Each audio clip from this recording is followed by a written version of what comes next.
কানাডায় আসার পর মোস্ট ইম্পর্টেন্ট জিনিস যেটা আমার মনে হয়েছে সেটা হচ্ছে ড্রাইভিং লাইসেন্স। এখানে যদি আপনার ড্রাইভিং লাইসেন্স না থাকে কিংবা গাড়ি না থাকে, সেক্ষেত্রে দেখা যাবে যে ম্যাক্সিমাম জবই আপনি অ্যাপ্লাই করতে পারবেন না, কারণ ম্যাক্সিমাম জবই রিকোয়ারমেন্টের মধ্যে ভ্যালিড ড্রাইভিং লাইসেন্স উইথ কার দুইটাই আপনার ওদের চাহিদা থাকে। তো সেই জন্য ফার্স্ট কাজ হচ্ছে কানাডা আসার পর ড্রাইভিং লাইসেন্স করা। তো আপনারা প্রথমে আপনাদের G1 নিতে হবে, যেটা হচ্ছে একটা লার্নার লাইসেন্স, ওটা দিয়ে আপনি শিখতে পারবেন।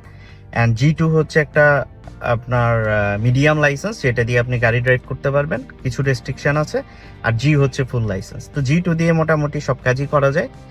এখন আপনারা যখন G2 এর প্রিপারেশন নেবেন, ফার্স্টে আপনার G দিতে হবে, G ছাড়া আপনি পারবেন না। এবং বাংলাদেশের যদি ড্রাইভিং লাইসেন্স থাকে সেই এক্সপিরিয়েন্সও অ্যাড করা যায়। তো আমি নিচের ডেসক্রিপশনে দিয়ে দিচ্ছি আমার G1 এর টোটাল ডিটেলস, কিভাবে করবেন। আপনারা ভিডিওটি দেখে নেবেন আর আমার চ্যানেলটির সাথে থাকবেন। ধন্যবাদ।